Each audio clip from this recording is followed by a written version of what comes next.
Hello dear students, welcome back to organise knowledge channel. और आज की जो वीडियो है उसमें हम डिस्कस करेंगे activity sheet number 24 for class 6 to 8 के सभी बच्चों को ये जो एक्टिविटी शीट है ये अपनी कॉपी में करनी है। ये जो एक्टिविटी शीट है प्यारे बच्चों, रीडिंग कैंपेन के तहत आपको दी गई है और ये एक्टिविटी शीट आपके लिए 15 फरवरी 2022 के लिए शेड्यूल की गई है। ठीक है, मैथ्स की बच्चों ये आपकी जो एक्टिविटी शीट है वो रहेगी। ठीक है, किसकी रहेगी बच्चों? मैथ्स की, यानी मैथ्स की कॉपी में आपको ये करनी है। वर्कशीट शुरू करने से पहले प्लीज़ चैनल को सब्सक्राइब कर दीजिए, बेल आइकन को भी प्रेस कर लो ताकि आपको आने वाली वीडियोस की नोटिफिकेशन वो समय से मिल जाए।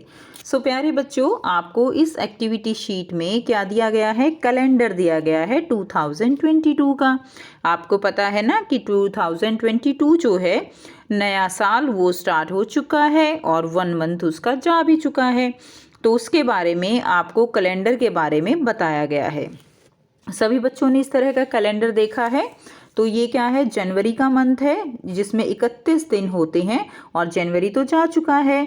अब ये क्या है? फरवरी है और आज क्या डेट है? यह आपकी 15th, ओके, जिस दिन आपकी ये वर्कशीट आई है तो 15 फरवरी है।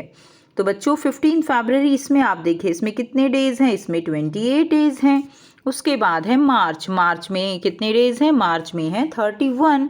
और उसके बाद है अप्रैल में आप देखेंगे कि 30 डेज़ हैं।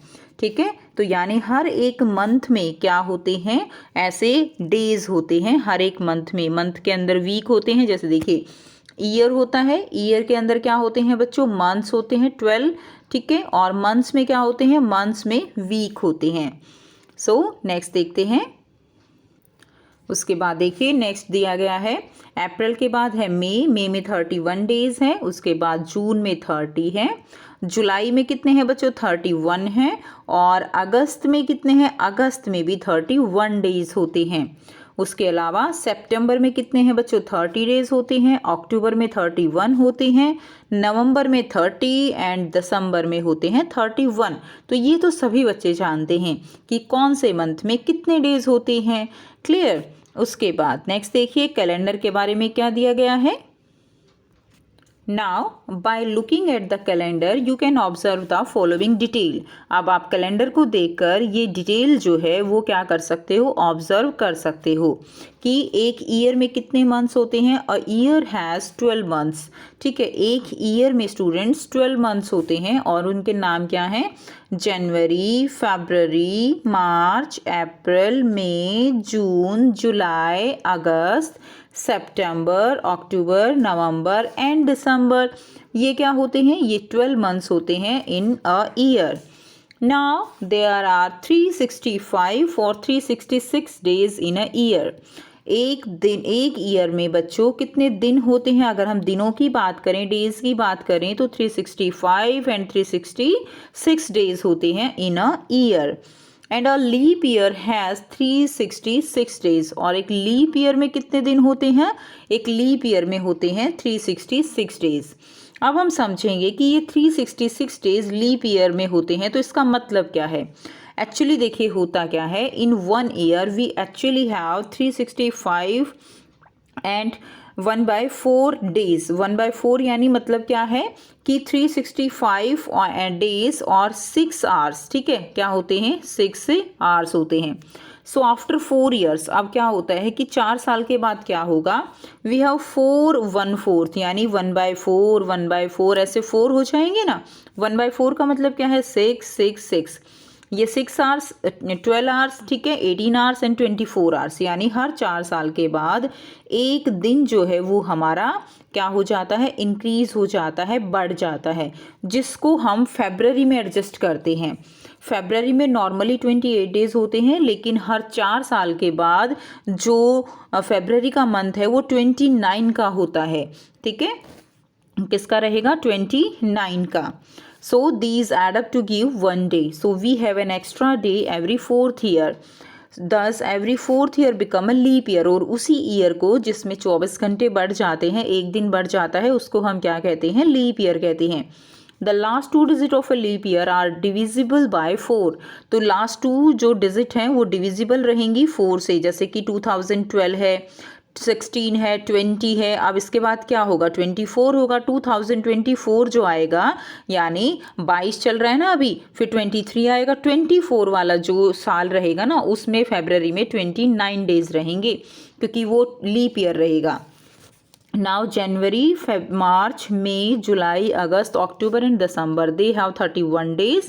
April, June, September and November have 30 days. February has 28 days and in a leap year February has 29 days. और leap year में कितने days रहेंगे? leap year में रहेंगे 29 days. Now a week has 7 days. एक वीक में कितने दिन होते हैं बच्चों? एक वीक में 7 दिन होते हैं, namely Sunday, Monday, Tuesday, Wednesday, Thursday, Friday and Saturday. ठीक है, वीक में 7 दिन रहेंगे, Sunday, Monday, Tuesday, Wednesday, Thursday, Friday and Saturday. तो वीक में 7 दिन रहेंगे। अब आपको यहाँ पे क्या करना है, आपको टास्क दिया गया है find today date in the calendar and circle it. अब आपको क्या करना है, आपको जैसे हमने अभी कैलेंडर दिखाया ऐसे ही अपनी कॉपी में या तो कैलेंडर बना लेना है, ठीक है। तो आप उस पर आपको ये एक्टिविटी करनी है, today date in the calendar and circle it. अब आपको क्या करना है, आज की डेट को जो है आपको कैलेंडर में सर्कल करना है। सो यहाँ से बच्चों इसका आंसर कर लेंगे। आपको क्या करना है, फेब्रवरी का मंथ जो है वो अपनी कॉपी में ऐसे बना लेना है, और आज डेट क्या है, 15 है, ठीक है। तो आपको क्या करना है, 15 को इस तरह से सर्कल करना है। सर्कल सभी बच्चे जानते हैं सर्कल कैसा होता है, ऐसे। तो इस जो एक्टिविटी शीट है इसके तहत आपको यहाँ पर डिफरेंट टाइप ऑफ शेप्स जो है वो समझाई गई हैं। तो सर्कल हम कैसे बनाते हैं, सर्कल ऐसे बनाते हैं, ऐसे, क्लियर, जिसका कोई भी इस तरह से कॉर्नर नहीं होता। तो ऐसे ही आपको अपनी कॉपी में सर्कल बना के और आज की डेट को क्या कर देना है, ऐसे सर्कल कर देना है। उसके बाद नेक्स्ट देखिए, mark your family members birthday in the calendar with different shape like square, triangle, circle etcetera. Fill the following table. अब आपको अपने फैमिली मेंबर के यहाँ पे नाम लिखने हैं, ठीक है, जो भी आपके फैमिली मेंबर हैं उनकी डेट ऑफ बर्थ आपको लिखनी है, और यहाँ पर आपको डिफरेंट डिफरेंट शेप जो है वो बना देनी है कैलेंडर में, ठीक है। तो बच्चों ये एक्टिविटी आप खुद से करेंगे। जैसे आपने फैमिली मेंबर के नाम लिख दिया, आप चाहो तो नाम भी लिख सकते हो, नहीं तो ऐसे भी दिखा सकते हो, पापा हैं, मम्मी है, सिस्टर है, ब्रदर है। यहाँ पे आपको क्या करना है, थोड़ा सा जूम करके करेंगे। अब देखिए यहाँ पे आपको डेट ऑफ बर्थ जो है वो लिख देनी है। जैसे पापा से डेट ऑफ बर्थ पूछनी है आपको, वो लिखनी है, ठीक है। मम्मी की आपको, सब बच्चों को वैसे तो पता ही होता है, ठीक है। तो पापा की लिखनी है, मम्मी की लिखनी है, उसके बाद लिखनी है सिस्टर की।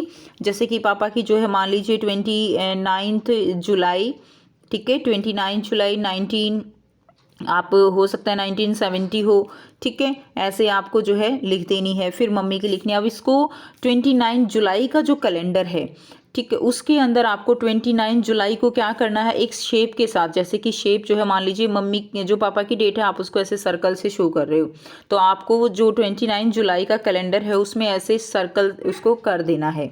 उसके बाद नेक्स्ट देखिए मम्मी है, तो मम्मी की मान लीजिए आपकी 18 अक्टूबर, ठीक है, और मान लीजिए जो है 1973 है, क्लियर। तो अब इसमें जो आप शेप बनाएंगे वो ऐसे स्क्वायर में बना देंगे, और जो कैलेंडर आपने बना रखे हैं ना अलग अलग, या तो आप कैलेंडर का ऐसे चार्ट ले लीजिए, एक्टिविटी भी हो जाएगी, चार्ट को अपनी कॉपी में पेस्ट कर दीजिए और उसमें फिर ये सर्कल कर दीजिए, नीचे ये टेबल बना दीजिए। तो ऐसे आप इसमें स्क्वायर बना देंगे, क्लियर। उसके बाद सिस्टर है, तो सिस्टर की डेट आप यहाँ पे लिख देंगे इसी तरह, मान लीजिए उसमें आपने ट्राइंगल बना दी। उसके बाद ब्रदर है आपका, या आप अपना नाम भी लिख सकते हो, अगर आपका कोई और ब्रदर नहीं है तो आप अपना नाम लिख दीजिए, उसमें फिर से आप जो है कोई भी शेप बना दीजिए, मान लीजिए सर्कल बना दी, और उसी कैलेंडर में आपको यहाँ पे मार्क कर देना है जो भी आपने कैलेंडर लिया हुआ है 2022 का। बस ये छोटी सी एक्टिविटी आपको करनी है। एक बार फिर से बता दे रही हूँ, आपको जो कैलेंडर होते हैं ना उसकी कटिंग ले लीजिए, जो मंथ है, और उनको अपनी कॉपी में पेस्ट कर लीजिए सबको, और फिर जो ये टेबल है उसको नीचे उनके नीचे बना दीजिए, और जो भी आप पापा मम्मी सिस्टर ब्रदर उनकी डेट बता रहे हो, डेट ऑफ बर्थ है, उनके जो है उनको आपको सर्कल कर देना है अलग अलग शेप से। जो भी आपकी इच्छा हो वो आप शेप बना दीजिए। तो आपको पता है सर्कल ऐसे बनता है बच्चों। ये क्या है, ये स्क्वायर होता है जिसकी चारों साइड्स बराबर होती हैं। ये ट्राइंगल होता है यानी 3 एंगल जिसके अंदर होते हैं, ट्राई एंगल, ठीक है। और ये जो है क्या है, ये स्क्वायर है। और ये इस तरह से क्या होता है, रेक्टेंगल, जिसके आमने सामने की जो साइड्स होती हैं वो इक्वल होती हैं, जिसको हम क्या कहते हैं, जिसको हम रेक्टेंगल कहते हैं, ठीक है।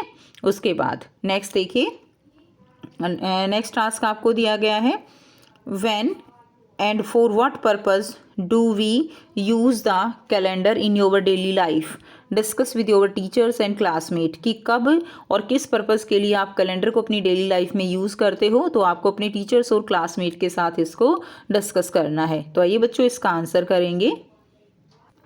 सो यहाँ से आंसर कर लेंगे, calendars are useful tools for keeping track of upcoming जो मीटिंग्स होती हैं, ठीक है, उसका हम डाटा रखते हैं। डेडलाइंस होती हैं कि हाँ इस दिन तक ये काम करना ही है। एंड माइलस्टोन्स होते हैं, माइलस्टोन यानी जो हम दूर का कुछ सोच के रखते हैं।